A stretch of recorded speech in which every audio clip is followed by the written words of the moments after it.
somebody will need to. I'd move we reimburse the hospital for medical costs of $4,222.23. I think, should we first move to open? We're back in session. Oh, okay.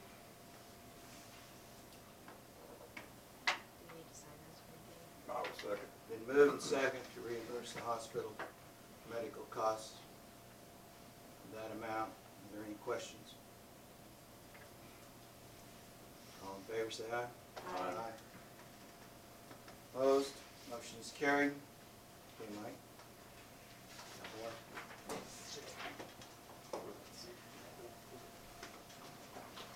Are you Thank done? you. Okay. For your time. Yes.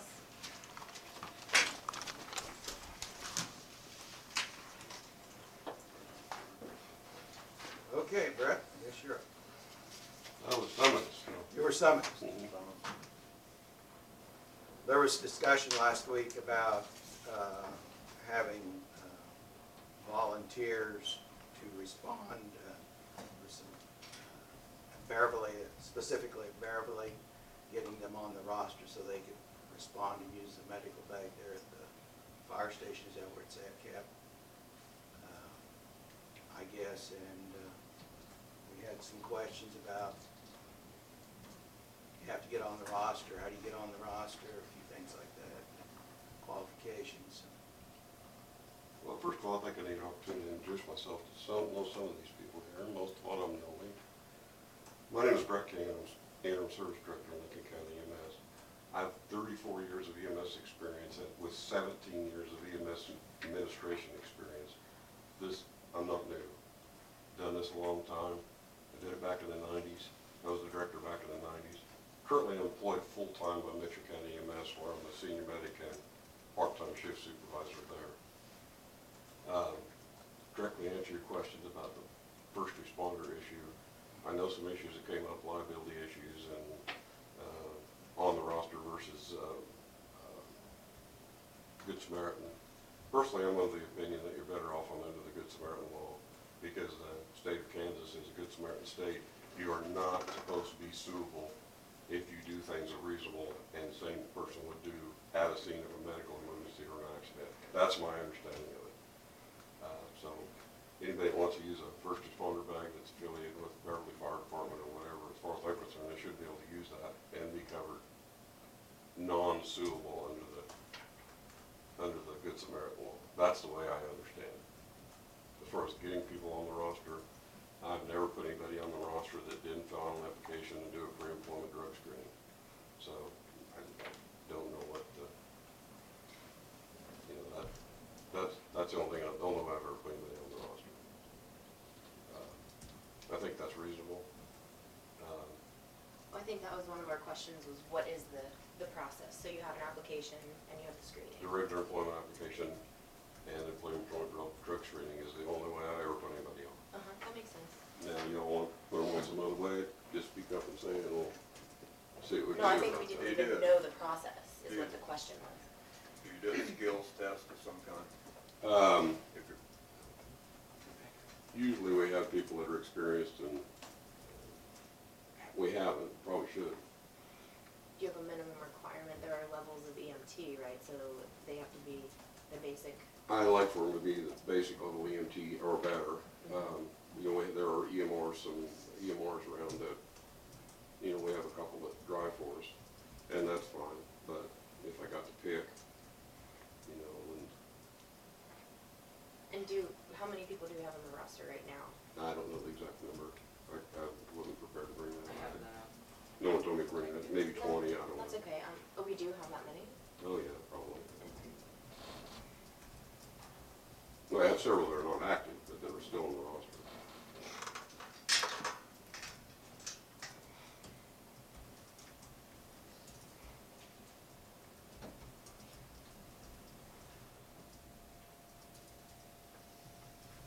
Any other questions for Brett? Well, I guess some of the questions that I'm relaying from different, questions posed to me, which I do not understand the system, I'm just learning at this point how you guys are running it. But it, I guess, the question is why there isn't a regular backup available when there have been issues, just with someone, you know, taking the time to transport someone, yada yada, when someone's out of the building that's on call, it's there, working. How are we, or how or why are we working the backup system? Blue page for, the dispatcher page is typically twice in Lincoln and twice on the Sylvan Tones for volunteers to, I shouldn't use volunteers, because if they'll come in, they can get paid. For What is that pay people to rate? say, okay, I'll be on backup while they're out of town. What is Very, that pay rate? whatever the rate is, I don't know, the EMT, If they. $12.50, I think, is the, that's a ballpark An hour? figure. Yeah, That's the pay rate if you come in at Mhm. long. that's a Yeah, ballpark okay. figure. If a regular Some- full-time person comes in, it's whatever their hourly rate I is, was or a just gonna say some a part-time. little more, some a little less, but that's a ballpark. I guess I'm asking if you're just on the roster and you come in as backup, is there, Like she said, if you're a full-time person, you get your regular rate, and if you're a full-time person, you're already on overtime just because of the way the system's built. So it would be overtime for, a full-time person to come in and, what if you don't work there though? If you're a volunteer, it's $1.50 an hour. no, If if you're they at come in, home, they can get but if paid. you come to the shed, it's whatever your pay rate is, But if they don't based come in, upon your level. Right, So if it they just don't wanna come depends. in, it's like $1.50, and that varies too, it's like $3 on the weekend. But if you're a volunteer, you can respond from home and say, I'm available from my home at this point in time. $1.50 an hour. So if there's another call, then they leave from their residence. If they wanna come into the station, they could get paid Right. their regular rate of pay, or if they're a volunteer, or a I hesitate to call them volunteers because they do get paid some. So depending on what, Let's just say if they're a Guidelines. roster, if some they're are on the roster. classified as part-time employees. right.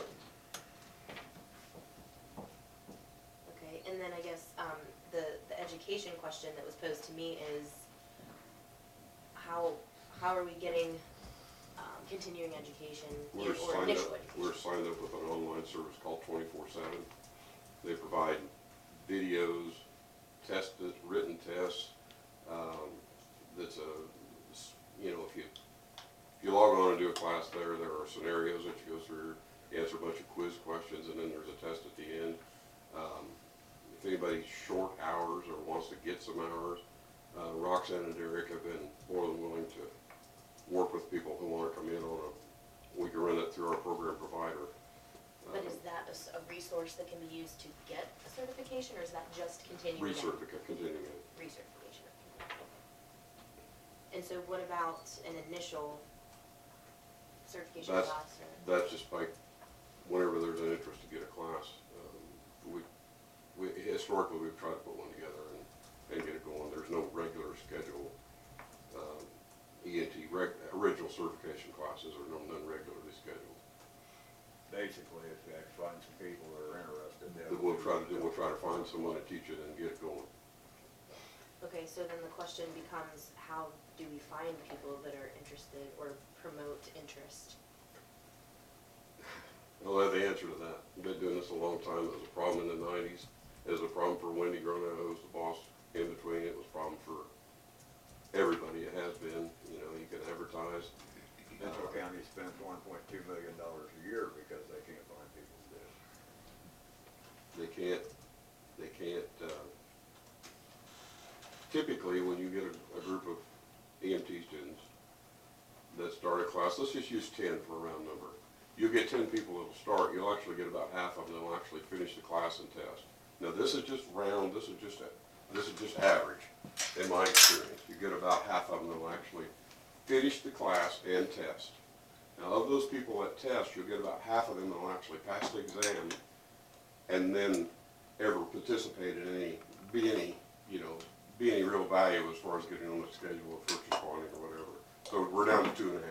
We're down to 2.5 people out of that original 10. Yeah, we're looking at 25. Now out of those 2, after a year, maybe 2 at the most, you lose at least one of them. So, you know, it's tough. It's not just here, it's everywhere. I mean, it's all across the state of Kansas. I told you on the phone, if you could find the answer to this, you are the rock star. Because, I believe 2 years ago, Mitchell County and Beloit, they had one volunteer left, I was told. that's right, they have, they currently have 3. They got 2 brand new EMTs and that one that's been a volunteer for 4 or 5 years. But they have 2 brand new EMTs so now they're up to 3 basically. And they run 2 full-time. 2 full-time crews. There's 4 people on duty up there all the time. Ellsworth has, to my understanding, and the last I talked to anybody over there, Ellsworth has, I don't know how many volunteers they have. They have a 24-hour crew that's there all the time, and then it's my understanding they staff a second crew during the daytime, during the week. That's my understanding of Ellsworth does it. So, Okay, but we're not nearly that big, so I don't think we're looking at that issue. I think we're just looking at how can we promote this, within the workings that we have here. as far as getting people to come in and do it, I don't know the answer to that. They all know they can get paid, or they should. If they don't, they shouldn't know. The full-time people will be on overtime, so time and a half, automatic, boom, 3, 4 hours if the first out truck has to go to Salina. And they're busy. They do other jobs. They don't live here. It's just, it is tough. Most of them hear the page because they get it on their phones or e-dispatches, so they can't say that they don't know about it. Some can't leave their jobs. Some can't leave their second job. Some have little kids that today's their day to be the parent and they can't leave them. I will say that just because someone doesn't take backup doesn't mean they're not going to respond if there's a call. Yes, if there's something that sounds like it's serious, I can't think of a single time when it didn't get, an ambulance didn't respond to that. There have been a delay, there has been delays in getting someone to respond, but just because of some of our volunteers live out in the county and it takes them a while to get to town to get to the vehicle and get rolling, You said you were the interim director once before here. I was I was the director from 1987 to 2003. Oh, you were the director then, okay, Mhm. you have to excuse me, that's before my time. And so, during that time, as the director, how many shifts were you taking? You were taking 2 24-hour shifts, or how did that? That's a more complicated question than that. Back in those days, I worked, let's see, I was on Monday night and Tuesday during the day. Then I was on Tuesday night and Wednesday during the day. And I was on, At that time, we had pretty much an all-volunteer service. right. I was on Thursday night and Friday. Brett owned a gas station a block away from the station, so. I was on Thursday night and Friday. I'm talking about 12 hours as a whack here. Mhm. Thursday night and Friday. I had Friday night and Saturday off, and Sunday during the day off, and I went back on Sunday night. So Sunday night and Monday, I don't know, too many.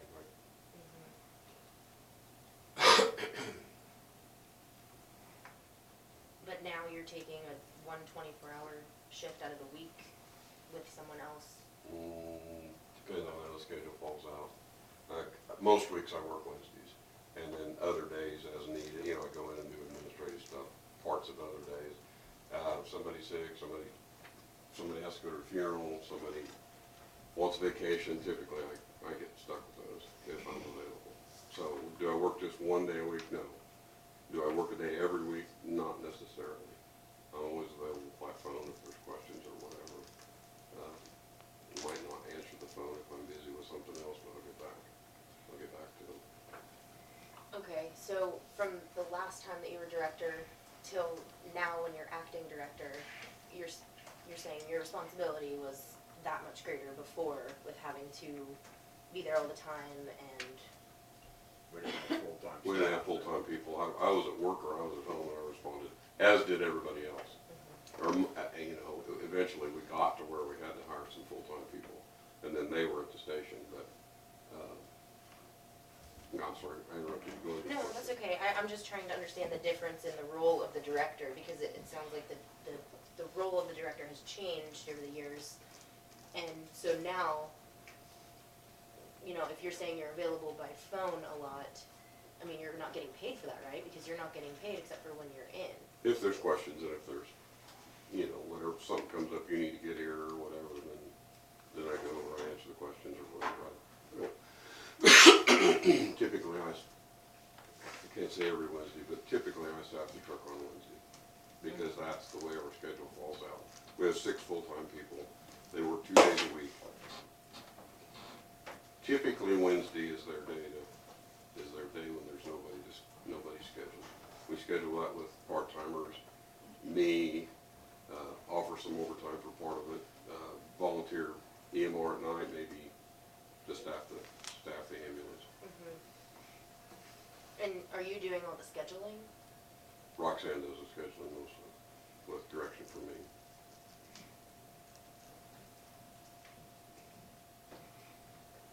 But that's not any different than what it was before. No, she's been doing that for a long time. Yeah, Okay. I think she was doing it with, Wendy too. Yeah, she did it for Wendy, she did it for Sue, she did it for Detmer in between. It's part of they're there, they need to be doing something, so. So with 6 full-time people, I mean, I've been under the impression that we are shorthanded. Are we or are we not shorthanded? For backup. If they're able to come to work today, we're shorthanded for backup.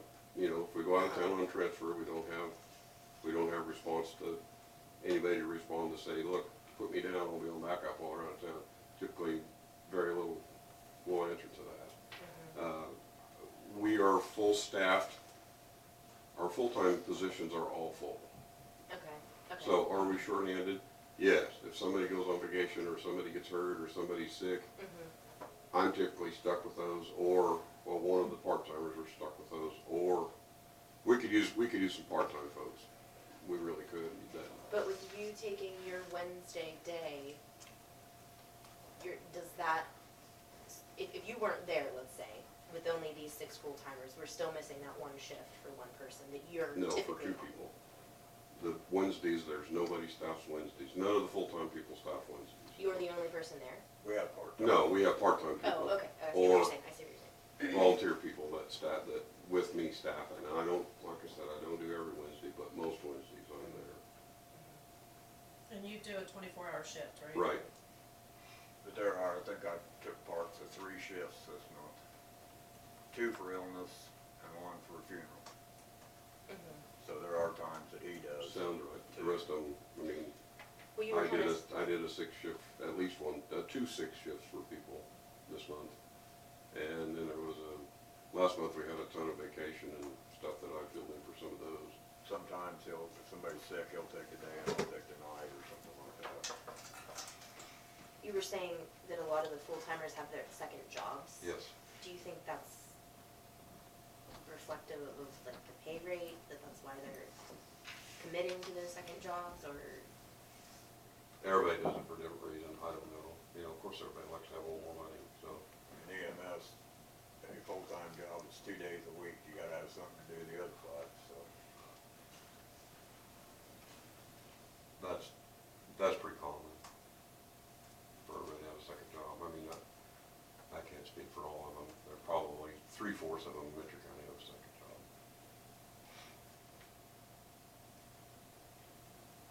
A couple of them work here part-time. Yeah, a couple of them are part-time. So do you have any particular ideas that we could help implement for you as the director to kind of attempt to beef up this system? I understand what you're saying, that this is a statewide issue. It's probably a national issue with volunteerism. Probably. I get that. But, you know, it doesn't mean that we can't have some kind of innovative attempt to do something. Do you have any ideas that I can don't. help facilitate? I don't. A couple of years ago, they went out to the school, they had like a career day, do they still do that, Don? They did it in Sylvan this year, Still? and I think they changed it up a little bit, but I'm not so sure how many. Who did of that? the students. They had a career day Kelly at the school in Sylvan. Larson organizes that.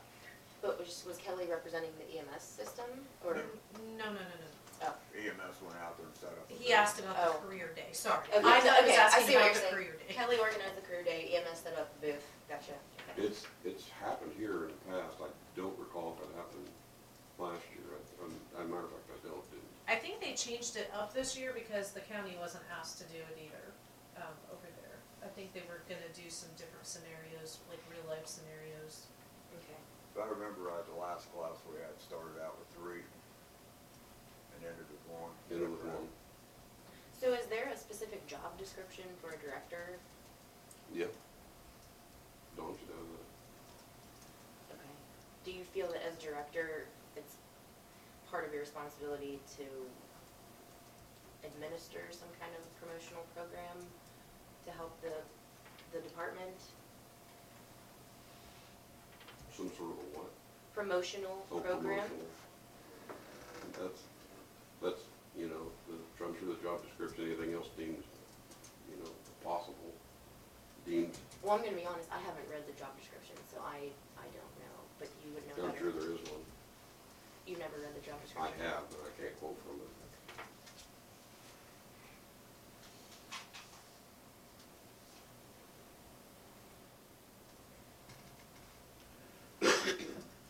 Well, I'm getting the feeling like with, some public awareness, maybe, you know, maybe people don't know that there is an issue and that they need to step up. I mean, this is a time in history when we either need to do or, you know, or suffer the results, I think. So that might be something we could look into.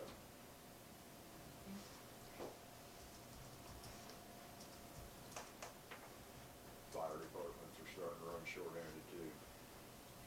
Well, I know, I can tell you, I mean, the Lions Club and all these other things have closed in different areas, and all kinds of organizations are suffering. Well, they started as all volunteer, and they were short bid.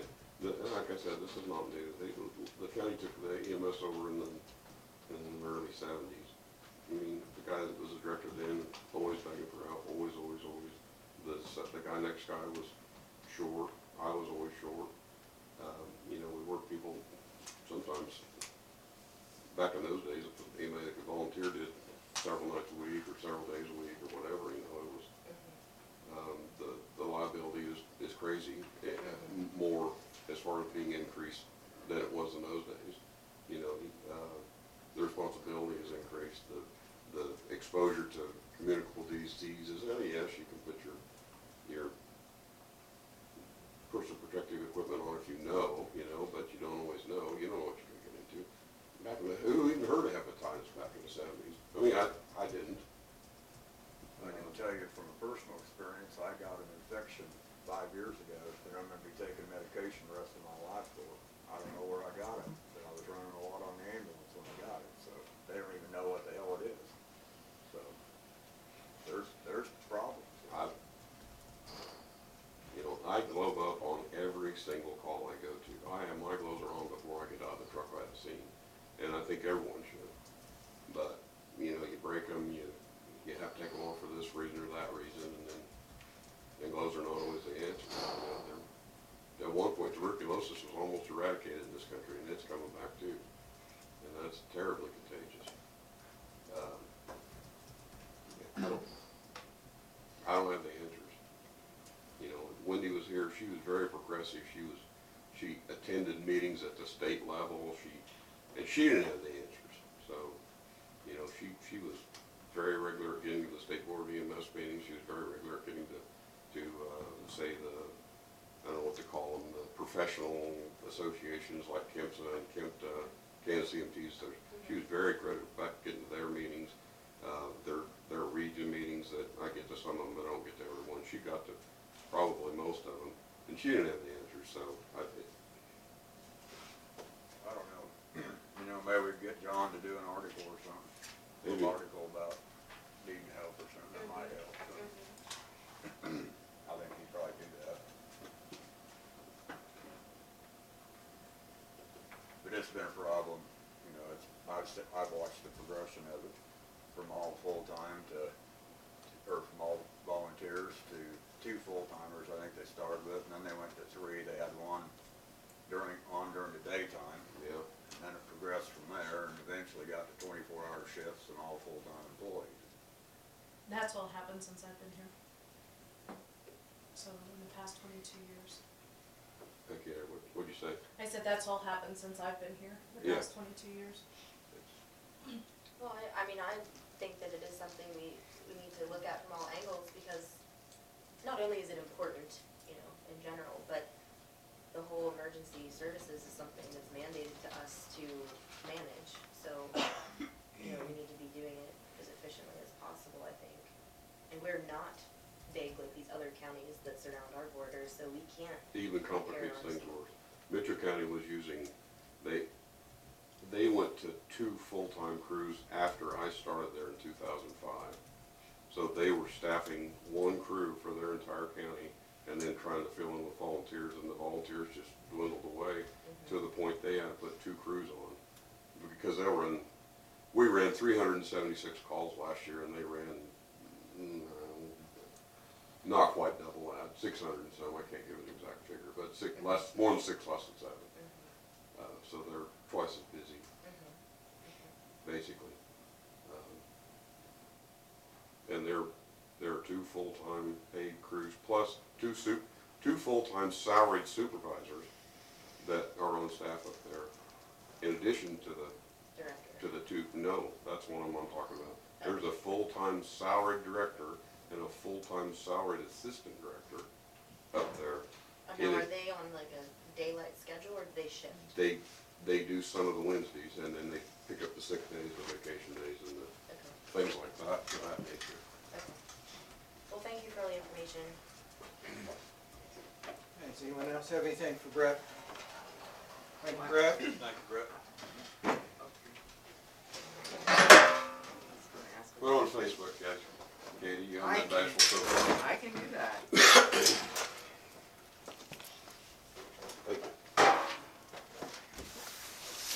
Morning. Good morning. So, I was running a little bit late, you get stuck on phone calls, so. You have something? Yeah, We'll take care of you right away. He wants to bore a road. Okay.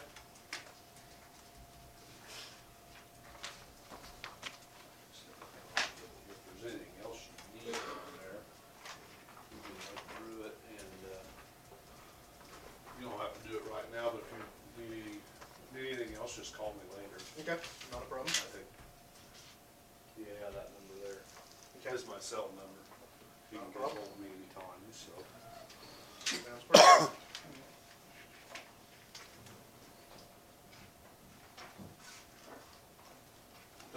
Thanks, Kenny. Yes, Yeah, I'm sorry, we delayed you today. no, that's fine.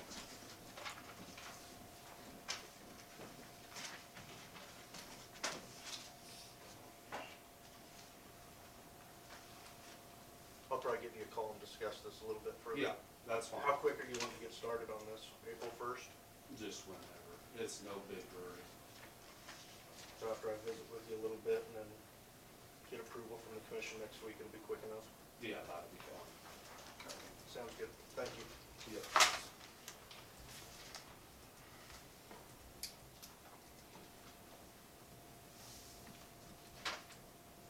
is W stand for? It's my initials. Oh, I have to initial all the, Chairman used the initials as, that they got. to make sure they've been seen. We check to make sure that they're signed to the correct place. They're not someone else's bill. Okay, Michael, what do you got?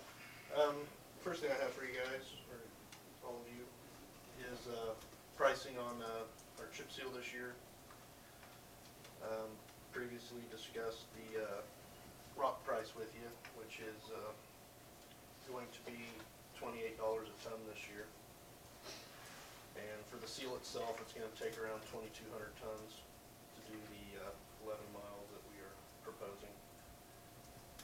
It'll be a cost of $61,600. And then they came back with price on oil, which is $1.73 delivered per gallon. And that will come up to about 57,000 gallons, so 98,956 with a total of 160,556 just in materials on patching.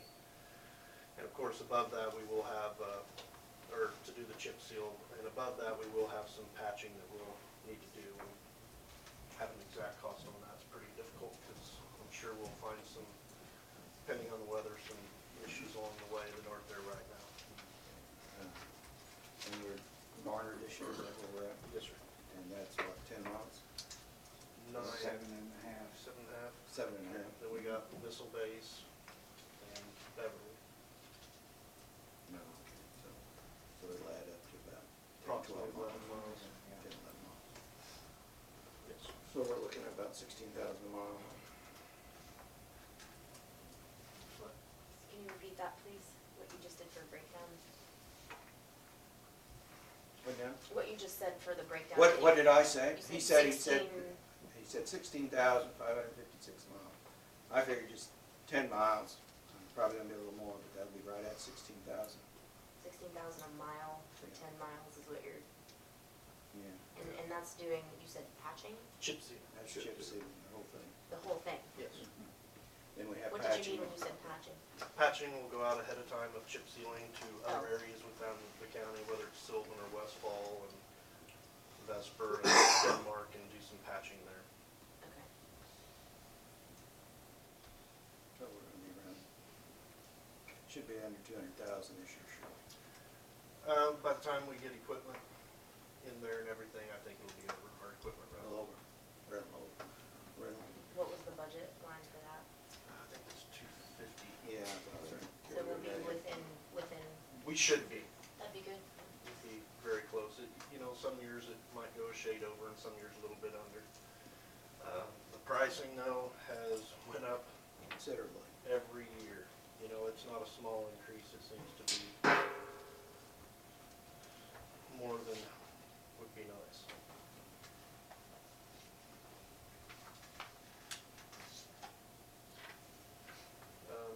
I do have 2 culvert bids to submit to you to get our supply of culverts back to where it needs to be. Should get us through this year.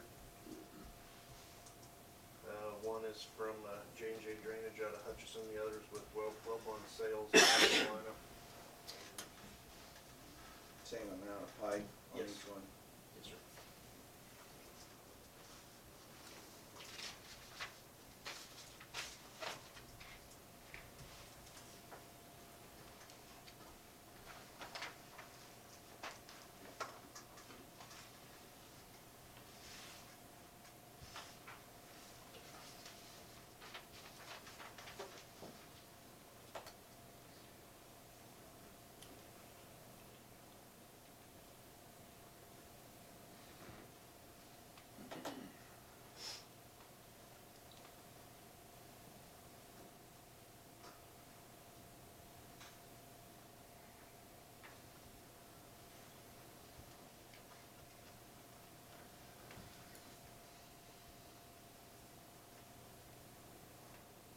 Someone had mentioned to me about using old tanks for culverts.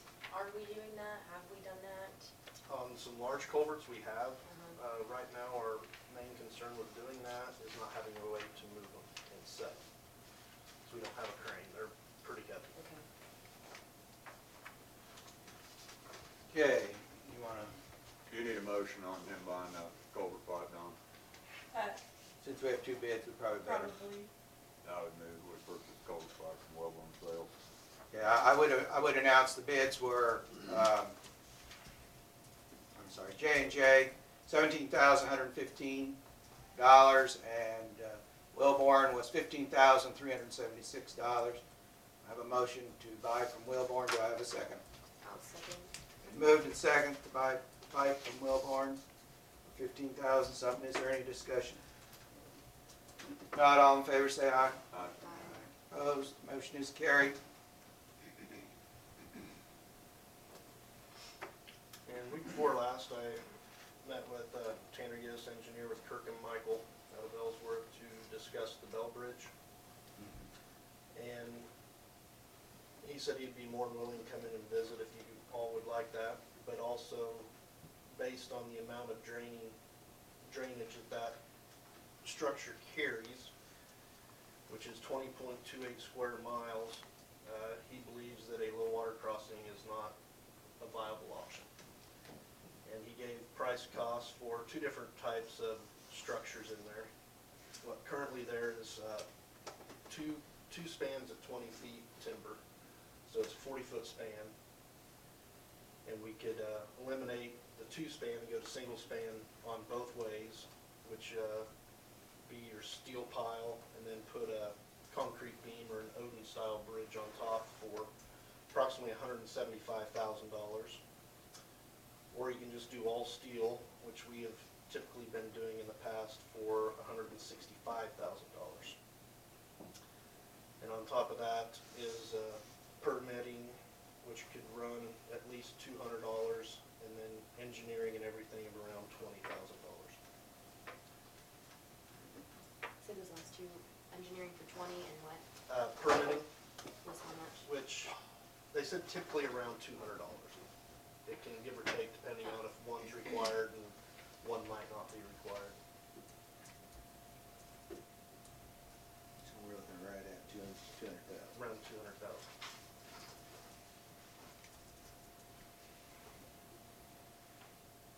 And it's a dirt road, right? That's correct. What do they go, half mile north, come around that way? The only thing I would like to, can I talk about that? Sure. Since I'm familiar with that area? Yep. I know that it's on a dirt road, but, Wesley Jensen had called and asked if I thought that you guys would build the bridge if he refused to close that one road that David Bell was asking, and I told him, no, I don't think that will have any effect whatsoever. And him and I were talking, and he is right in this aspect. If you go to that following intersection, which would be like where you come off of the Shady Bend Bridge and where you would turn to go towards my grandmother's place, you go straight south. We have been down there on that road, and Alexis, you have not. But if you go straight south to that mile intersection, that box culvert that's under that intersection is bad. And if that bridge is not replaced, and there is no way around it, anybody that has farmland between that bridge and that box culvert, I think it's called a box culvert, whatever they're called underneath that road, will have no way to get out. Because it's completely and utterly landlocked, especially if you close that road, that section of road that David Bell was going to close. Now, mind you, you can't hardly get down that road, but if for some reason that system would fail there at that corner, and I know when we were down there that one time looking on further south at where those roads curve around that creek, and you guys had talked about closing that road off completely, there just really isn't a lot of options out there. And Wesley is right about that, not that he would have probably a stake in it anymore, because I'm not sure how much land he would have there, but they're just between that bridge and I don't know what the lifespan of that one intersection is, and I can't even tell you what the intersection is. It's on gravel, or it's on dirt roads. If you turn, you go a half a mile and then you hit gravel that goes to Powell's house. But just something to think about.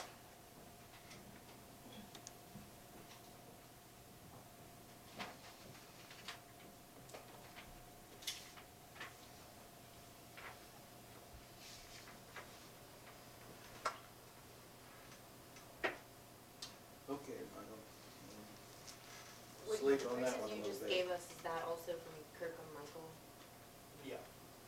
Okay, so this OS 117 that you gave us the price for last time, well, 2 weeks ago actually, is about the same, are those about the same size bridges? This is for OS 17. 117? Yeah. Okay. This For is the one that, 117. this is the one that we talked about where you said if we can remove the current structure and complete the signage. That's what we talked about last week, right? Yeah. And Bob brought it up, and this is what we were referring to. We discussed it a little you weren't last here. week. Yeah, I was That's Michael right, showed okay, me. you weren't here, okay, that's why I was confused, I thought, wow, Yeah, that's the same We just pricing. kinda or what- discussed okay. it a little bit, Understood, really. Go ahead yep, and- I understand now, okay. I think that we could potentially build it a lot cheaper if we had the equipment to do it. It's just we are in a position right now where we don't have the equipment to do it. Well, I guess if they steal more money from KDOT, maybe those contractors that don't leave Kansas will get hungry and it'll go down in cost. It's I possible. mean, Doesn't sound good out there. Michael, how many drainage, or, sorry, what was the bridge span on that? 40. Okay, I told Wesley Jensen that, and he about coughed through the phone. And then I wanted to make sure that I was right, because if I was wrong, I wanted to call and correct myself. No, it's a 40-foot span. One span does not carry a whole lot of water, but that's what would be required to carry the drainage that's there. Channel would have to be opened back up and everything. You know, I don't farm in that area, but one of the comments that he made to me was that he felt like the road carried more water than the bridge structure did. And knowing the low water crossing at David Bell, on the road that David Bell's wanting to close, I can kind of maybe concur with that and how much water ends up on farmland in that area, but I don't know if that's a problem that can be Well, resolved. the place goes underwater. Yeah, it just goes under water. You remember we were down there and they shoved all those trees in the creek. None of the water was going through the creek, it was coming back out through the field. Yeah.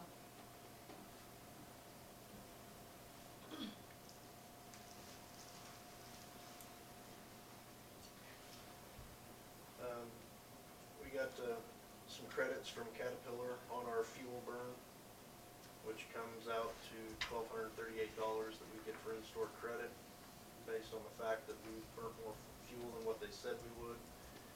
And that was on 2 motor graders and a loader, combination of them. So we won't have any trouble spending it, I'm sure. And the other thing I have for you is I received a call that, from KDOT, and visited with them a little bit this morning on our High Risk Rural Road signing project. It let last week, and price came in at $134,376, which is 100% reimbursement on this program. There's no expense at us, or on us. Except for potentially, they called and said that $3,000, approximately $3,000 of the project, the federal government will not pay for, and that is the haul back of the signs, where we could pay the contractor directly to bring everything they remove back to us, or else they're gonna pull and drop, and we'll have to either follow them around and get them picked up at that time, or hopefully get back before the grass grows over it and able to find them and stuff like that, so. I would be proud of all that. Yeah, I do too. Can't follow them Land around all stuff. day. We'll eat up $3,000 having somebody do that. Labor wise. And that way we know where they're at too. So I can call them back and let them know that would be fine. Yeah. Carving. Do you want, I don't have any objection. do we need a motion, Don, you think? Probably should. Okay, I'd move that we pay for the haul back so the signs are not laying in the ditches and everywhere else. I'll second. Then move and second to have the sign company haul the signs back to the yard. Approximately $3,000 worth. Any questions? All in favor say aye. Aye. Opposed? Motion is carried. Any idea when they're gonna start the project? Not yet. Michael, did you have an actual cost? On The the haul sign back. haul back, at this time, he said it'd be approximately 3,000. Okay. I do not have an exact.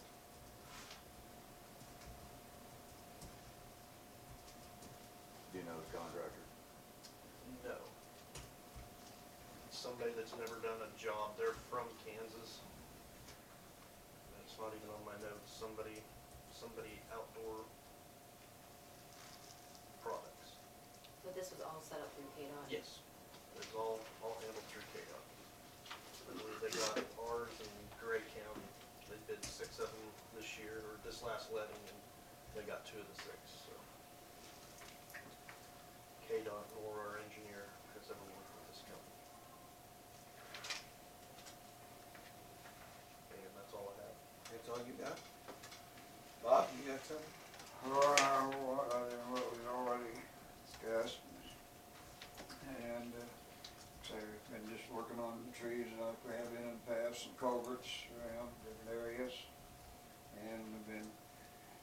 Did a little work on some dirt roads, pulling curb and gutters and shaking them up a little around different areas, so. Other than that, What about the rain around the county on the, you talked to your grader man? yeah, they've been out there. Some places hardly settled to death, so other places it's kind of sticky and they wait a little bit and they're back out there working now. Settle down and that thing goes. You know, where did we get an enormous amount of rain? Now, I don't think we got much over a quarter of an inch anywhere I've heard of anyway. That bridge up at Rattlesnake on Pepper, Jim Harlow wondered about an entrance to his field. Was that part of the? Or to the east or east I end of assume, that. yeah. I'm sure it should be on there. I'd have to dig the plans out Okay. sure and look, but I'm sure. He it's gotta was be wondering on. about, because he said, that's quite a pretty good sized ditch for me to Yeah, drive cause through to he'd get been to the going farm. in right there off Yeah. the bridge before and it's pretty flat in there. Yeah. But I'm sure should be an entrance in the plans included Okay. in there. And If not, we'll put one. how close are they to finishing? Michael said he just talked to the inspector before he come down and they're hoping weather permitting will be done this week. This week? Okay. So we'll need to get in and gravel. Yeah, so that's all right. once they get down. Gravel, get some gravel pulled in there. Yes, do you have a question? Yeah, the little warning signs on the sides of the road there just west of my driveway, they're falling down. And I've put them up several times. It's where the edge of the road is eroding away. And those two reflectors are, they're, It's pretty hard to keep them because the wind yeah, keeps working yeah, them but, in there. They're not in the but- ground that solid, so. yeah, but the edge of the road is eroding away there, and those need to be there, because if you have to get over, it's, Yeah. anyway, I think needs something Yeah, there. I know they've I been, get tired of putting them back up myself, I know it's hard, so I some don't of the know. boys have been around and going around there. Is there a way you could put two redoing 'em. posts on either side of that culvert, with reflectors instead? Would that work better? Because, I mean, that plastic thing the wind just carries it too hard. Yeah, you but know. the metal thing, all the big machinery, combine stuff, they pay no attention and run right over them and knock them out and bend them up. Yeah. So Well, that's the reason we've gone to the plastic, because they'll bend over and come back and. Well, if we get any rain, they'll float away, so. Yeah, That one is on the ground, so just wanna let you know. well, I'm sure it's not the only one, because we've been constantly after them all the time, after the winds, storms. Speaking of complaints, have we developed a protocol system, or did you ever follow up with Yeah, I'm Norman still working on Bowers? that. This is with Norm and Saline County. The only thing on is the blades are gonna be here. I haven't had a follow-up since I've been back. The way it looked, it's gonna be sometime maybe in May.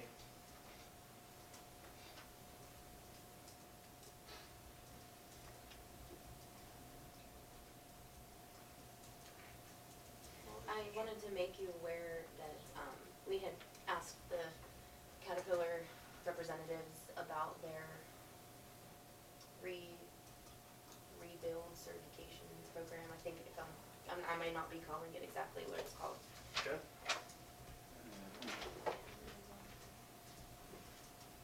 But, they had said that they weren't able to do that for any of the graders that we currently have. But when I talked to the actual company and not those salesmen, they can on the 140s.